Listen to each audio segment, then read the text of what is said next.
नमस्कार मंडळी. English movie बघितल्याने काय फरक पडणार आहे? आम्हाला त्यातलं काहीच कळत नाही तर आम्ही का बघावा? आम्हाला इंग्लिश मूव्ही बघायला आवडतच नाही असं बरंच काही तुम्हाला सगळ्यांनाच वाटत असेल.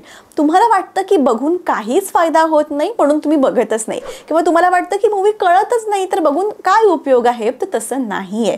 पहिल्यांदा तुम्हाला मूव्ही कळणार नाही, दुसऱ्यांदा 10 to 20% तरी कळेल आणि तिसऱ्यांदा ऑलमोस्ट 50% मूव्ही तर समजेलच आणि हळूहळू पूर्ण कळायला लागेल. आजचा आपला टॉपिक हाच आहे की मूव्हीज म्हणजेच चित्रपट पाहून इंग्लिश कसं सुधारायचं आणि नेमके कोणते चित्रपट पाहायचे सगळं काही डिटेलमध्ये सांगणार आहे फक्त तुमच्यासाठी. त्यामुळे व्हिडिओ सुरू करण्याआधी अजूनही माझ्या चॅनलला सबस्क्राईब केलं नसेल तर लवकर सबस्क्राईब करा, कारण आपण खूप सोप्या पद्धतीतून मराठीमधून इंग्लिश शिकत असतो, ते सुद्धा फ्री मध्ये. आता मंडळी, बऱ्याचदा असं होतं की इंग्लिश मूव्हीज कळत नाहीत. ओके, सो कळत नाहीयेत तर एक सिंपल टिप जी तुम्ही करू शकता इज कॅप्शन सुरू ठेवा.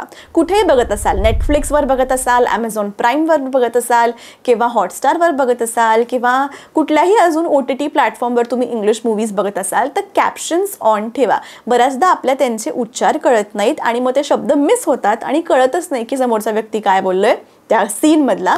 सो कॅप्शन्स ऑन ठेवा. इन केस तुम्हाला कळलं नाही तर तुम्ही ते रीड करू शकाल. ऑलराईट, आता सुरुवात करूयात 10 मूव्हीजला जे मला रेकमेंड करावेसे वाटतात, जे तुम्ही बघा. तुमच्या आवडीनुसार तुम्ही ठरवू शकता कोणता बघायचा आहे. ओके, सो नंबर 10 वर आहे द क्वीन. द क्वीन माझा सगळ्यात आवडता पिक्चर. राजेशाही थीमवर आधारित असलेला हा मूवी आहे. राजकुमारी डायनाच्या मृत्यूवर UK रॉयल फॅमिलीच्या प्रतिक्रियेवर हा मूवी आधारित आहे. या चित्रपटात तुम्ही काही ब्रिटिश इंग्रजी उच्चार देखील शिकू शकता. ओके, अगदी नाटकाने भरलेलं महागडे सेट आणि अभिनेत्री हेलन मिररने राणीची ही उत्कृष्ट भूमिका केलेली आहे. आणि एवढंच नाही तर हेलनचे पॉश कपडे आणि तिचं प्रोनन्सिएशन म्हणजे उच्चार तर तुम्हाला अगदीच आवडेल. सो तुम्ही सुद्धा हा पिक्चर आवर्जून पहा. ऑलराईट, नंबर 9 वर आहे मेन इन ब्लॅक. माझा आवडता हिरो विल स्मिथचा picture. Okay, main in black मधील इंग्लिश केवळ समजण्यासाठी सोपंच नाहीये, तर त्यातलं खूप सारी जी वाक्य आहेत ती तुम्ही रिलेट करू शकता. यामध्ये एलियनची शिकार करणारे गुप्तहेर आहेत. विल स्मिथ हा मुख्य हिरोच्या भूमिकेत आहे आणि त्याने वापरलेली भाषा ही अत्यंत स्पष्ट आहे. या पिक्चरमध्ये त्याने खूप मस्तच काम केलंय, म्हणूनच तो हॉलिवूडचा फेवरेट ॲक्टर आहे आणि माझा सुद्धा फेवरेट ॲक्टर आहे. सो मेन इन ब्लॅक हा मूवी नक्की बघा. अगेन कॅप्शन सुरू ठेवून बघितलं तरी काही हरकत नाहीये. ओके, नंबर 8 वर आहे ब्लॅक शीप. हा ओरिजिनल न्यूझीलंडचा पिक्चर आहे. आपल्याकडे हिंदीमध्ये जसं स्त्री आणि नवीन आलेला कुठला तो भूल भुलैया हे कसे हॉरर कॉमेडी आहेत ना, तसाच हा इंग्लिशमधला एक हॉरर कॉमेडी मूवी आहे.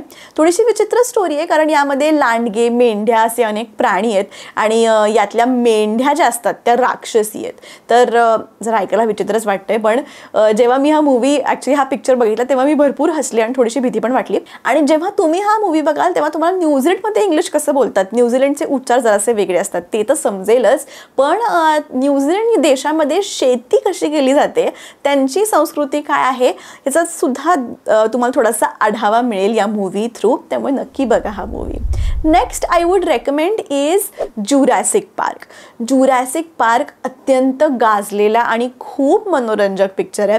हा पिक्चर अनेक भाषांमध्ये डब सुद्धा केलेला आहे. तुम्ही कुठल्या भाषेमध्ये हा पिक्चर पाहिला आहे का वेगळा, मला नक्की कमेंट करून सांगा. मी हिंदीमध्ये पाहिला होता आणि जर इंग्लिश भाषेमध्ये पाहिला नसेल तर प्लीज परत एकदा इंग्लिश भाषेमध्ये नक्की बघा. खूप मनोरंजक आणि थोडासा कॉम्प्लिकेटेड असा हा पिक्चर आहे. लहानपणी मला आठवतोय, लाईक मी जेव्हा 4थीत वगैरे होते तेव्हा मी माझ्या पप्पांसोबत बघायचे.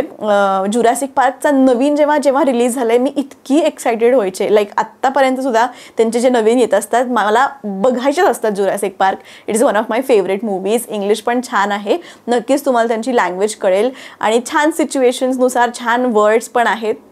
So basically if you enjoy the movie, enjoy the characters, तुम्हाला ते कळून जाईल की ते काय बोलतायत आणि हळूहळू सवय पण होईल. Okay, next movie which I will recommend is the King's Speech. Okay, पिक्चरच्या नावातच आपण हा पिक्चर का बघायचा आहे ओके हे कळतंय ना. सो इंग्लंडचे किंग जॉर्ज यांच्यावर आधारित हा मूवी आहे.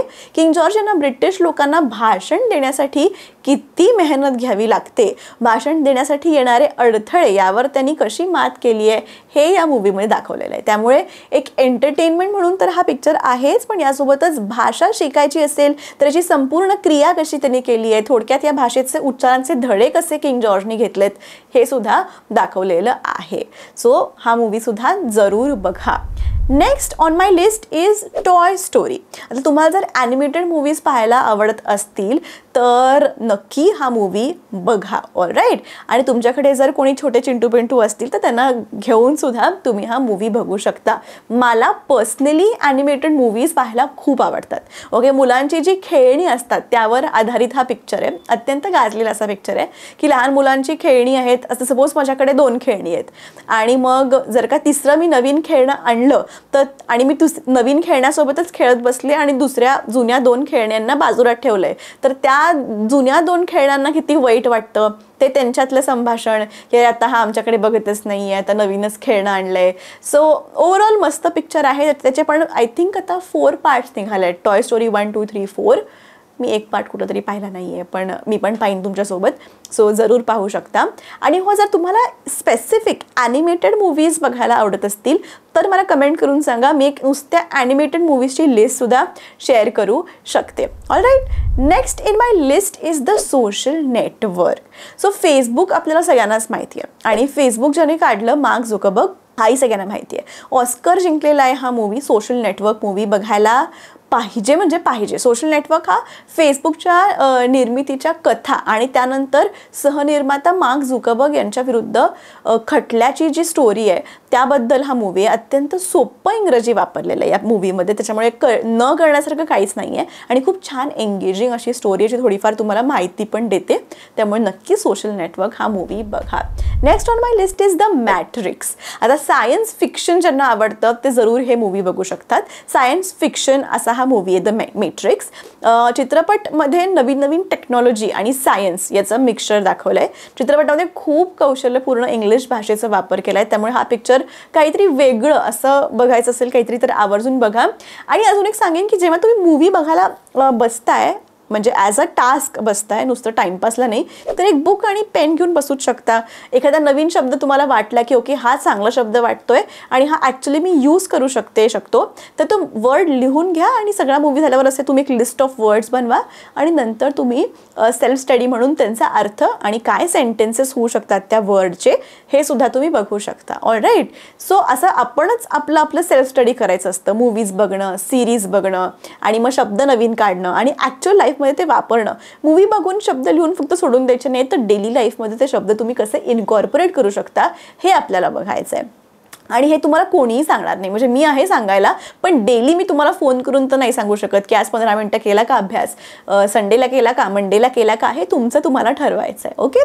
All right. So coming to the next movie which is on my list is the Lord of Rings trilogy. So काल्पनिक असा हा सायन्स रिलेटेड मूवी आहे. हा पिक्चर आपल्याला वेगळ्याच जगामध्ये नेतो. फुल ऑफ ॲडव्हेंचरने भरलेला आहे हा मूवी. इंग्लिश शिकायचं असेल ना तर हा मूवी नक्की बघाच. आणि या पिक्चरची एक आठवण पण आहे माझ्याकडे. तुम्हाला ते कुछ कुछ होता है पिक्चर तुम्हाला आठवतोय राईट? सगळ्यांनीच बघितलं ऑब्व्हियसली. तर त्या पिक्चरमध्ये शाहरुख खाननं कूल असं लिहिलेलं नेकलेस घातलं होतं आणि त्या नेकलेस त्यावेळेस खूप फेमस झालेलं, सगळेजण घालायचे. तसंच हा लॉर्ड ऑफ द रिंग हा जो पिक्चर नंतर ना एक प्रकारचं लॉकेट खूप फेमस झालं होतं ज्यामध्ये आपली अंगठी असते ना, अंगठी. सो त्या अंगठीला एक दोरा गुंडाळायचा. सो दोऱ्यामध्ये गुंडाळायची ती अंगठी आणि गळ्यात घालायची अशी एक फॅशन होती. सो नेकलेस आणि एक अंगठी मध्ये. आणि हे मी सुद्धा असं घातलं होतं एकदा. तर तुम्ही असं कधी बघितलंत का? जेव्हा लॉर्ड ऑफ द रिंग्स आलं होतं तेव्हा ते खूप फेमस झालं होतं.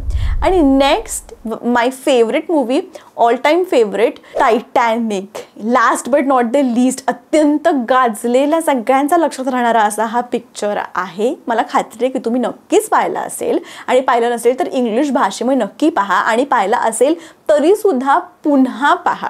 या दृष्टिकोनाने की मला काहीतरी नवीन शब्द शिकायचे आहेत, नवीन डायलॉग शिकायचे आहेत, कसे उच्चार आहेत.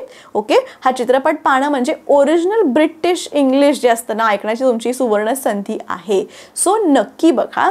आणि मला सांगा, तुमच्याकडून मला जाणून घ्यायला आवडेल की तुम्ही आत्तापर्यंत कोणते कोणते इंग्लिश मूवीज पाहिलेत.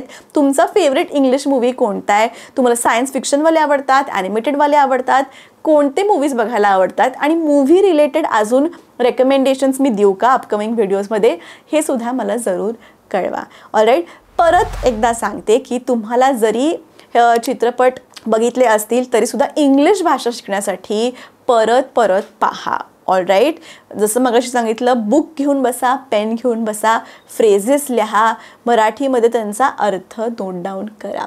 छोट्या छोट्या गोष्टींनी खूप फरक पडतो.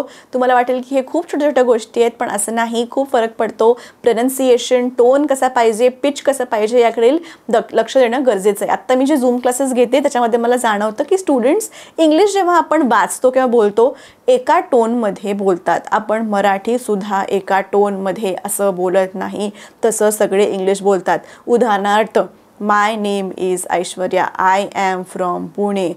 I am looking for a job. I have 5 members in my family. So अशा टोनमध्ये तुम्ही जर बोलणार असाल तर कोणीच तुमच्याशी बोलणार नाही आणि तुम्ही खूप एक बोरिंग व्यक्तिमत्व वाटाल. सो या गोष्टींसाठी जेव्हा मूवी बघतो ना तेव्हा इंग्लिशचे उच्चार, त्यांचा टोन कसा आहे, त्यांचा पिच कसा आहे, या सगळ्या गोष्टींकडे लक्ष देणं गरजेचं आहे. त्यामुळे या बारीक बारीक गोष्टी तुम्ही जेव्हा लक्ष देऊन आत्मसात कराल खूप फरक पडेल. मी आहेच इथे तुमचं मार्गदर्शन करण्यासाठी, पण प्लीज थोडासा सेल्फ स्टडीसुद्धा करा. नक्की तुमच्यामध्ये इम्प्रूव्हमेंट होईल. ऑलराईट, भेटूया पुढच्या व्हिडिओमध्ये. तोपर्यंत keep practising English and take care.